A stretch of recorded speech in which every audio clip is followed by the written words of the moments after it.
നമസ്കാരം. ഉത്തരത്തിലേക്ക് സ്വാഗതം.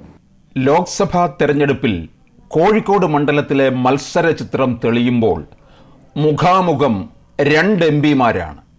UDF വേണ്ടി സിറ്റിംഗ് MP MK രാഘവനും LDF-നായി രാജ്യസഭാംഗം എളമരം കരീമുമാണ്.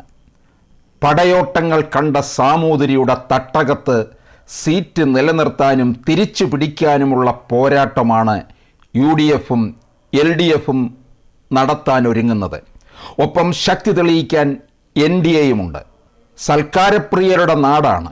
നാടകവും കലയും സിനിമയും ഒരുപോലെ സമന്വയിച്ച മണ്ണ്. സാഹിത്യ നഗരമെന്ന പേര്.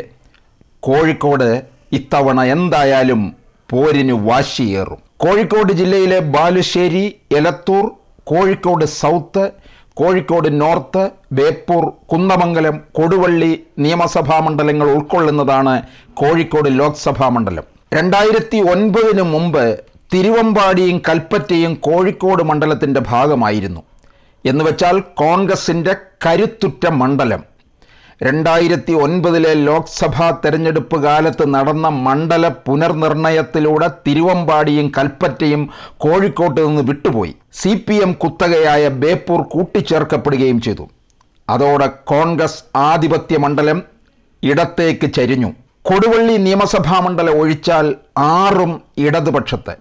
എന്നിട്ടും 2009 മുതൽ കോഴിക്കോട് ലോക്സഭാ മണ്ഡലത്തെ വലത്തോട്ട് പിടിച്ചു നിർത്തിയത് രാഘവൻ എന്ന കോൺഗ്രസിൻ്റെ കരുത്തുറ്റ സാരഥിയാണ്. കണ്ണൂരിൽ നിന്ന് കെട്ടിയിറക്കപ്പെട്ടവനെന്ന അപവാദത്തോടെയായിരുന്നു രാഘവന്റെ പ്രവേശനം. അപവാദം ഉയർത്തിയതാവട്ടെ കോഴിക്കോട്ടെ കോൺഗ്രസ്സുകാരാണ്. കോഴിക്കോട്ടെ പ്രമുഖ നേതൃനിരയെ മറികടന്ന് MK രാഘവന് സീറ്റ് നൽകിയതിൽ നേതാക്കൾക്കുള്ളിൽ വലിയ എതിർപ്പായിരുന്നു. പറ്റാവുന്നവരെല്ലാം രാഘവനെതിരെ നല്ല പണിയുമെടുത്തു.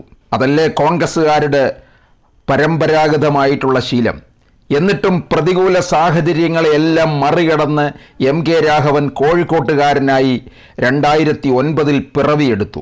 അന്നത്തെ യുവനേതാവും ഇന്നത്തെ മന്ത്രിയുമായ മുഹമ്മദ് റിയാസിനെ 838 വോട്ടുകൾക്ക് തോൽപ്പിച്ചുകൊണ്ടായിരുന്നു രാഘവന്റെ തുടക്കം. 2014 ആവുമ്പോഴേക്കും MK രാഘവൻ കോഴിക്കോട്ടുകാരുടെ ശരിക്കും രാഘവേട്ടൻ എന്ന വേഷം അണിഞ്ഞു. ഇപ്പോൾ കോഴിക്കോട്ടുകാരെ രാഘവേട്ടൻ എന്ന് മുഴുവൻ വിളിക്കത്തില്ല. മുക്കിലും മൂലയിലും ഒക്കെ തന്നെ സാന്നിധ്യമായി. രാഘവനെതിരെ മത്സരത്തിന് CPM അന്നിറക്കിയത് കോഴിക്കോടിന് പുറത്തുനിന്ന് കരുത്തനായ CPM കേന്ദ്ര കമ്മിറ്റി അംഗവും ഇപ്പോൾ പോളിറ്റ് ബ്യൂറോ അംഗവുമായ A വിജയരാഘവനെയാണ്.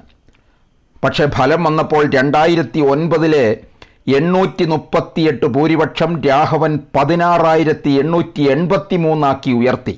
2019 തെരഞ്ഞെടുപ്പെത്തിയപ്പോൾ രാഘവനെ തളയ്ക്കാൻ ഒരു കൊലകൊമ്പനെ വേണമെന്ന് പാർട്ടിയും മുന്നണിയും നിലപാടെടുത്തു. അങ്ങനെയാണ് കോഴിക്കോടിൻ്റെ ജനകീയനായ MLA എന്ന് പേരെടുത്ത A പ്രദീപ് കുമാറിനെ മത്സരത്തിന് ഇറക്കിയത്. അപ്പോൾ കോഴിക്കോട് നോർത്തിലെ MLA ആയിരുന്നു പ്രദീപ്. പക്ഷേ രാഹുൽ ഗാന്ധിയുടെ ഒരു തരംഗം കേരളത്തിൽ ഉണ്ടായി നിൽക്കുകയായിരുന്നല്ലോ. വയനാട്ടിൽ ഇറങ്ങുകൂടി ചെയ്ത കൊടുങ്കാറ്റിൽ രാഘവന്റെ ഭൂരിപക്ഷം 85,225 ഉയർന്നു. ഇക്കുറി രാജ്യത്ത് ഇന്ത്യ സഖ്യവും BJPയും നേർക്കുനേർ പോരാടുന്ന ഗോദായിൽ കോഴിക്കോടും സുപ്രധാനം തന്നെയാണ്. ഇന്ത്യ സഖ്യത്തിലെ കൂട്ടുകാരാണല്ലോ കേരളത്തിലെ ഇരു മുന്നണിയുമെങ്കിലും കേരളത്തിൽ ശക്തി തെളിയിക്കുക ഇരു കൂട്ടർക്കും നിർണായകമാണ്.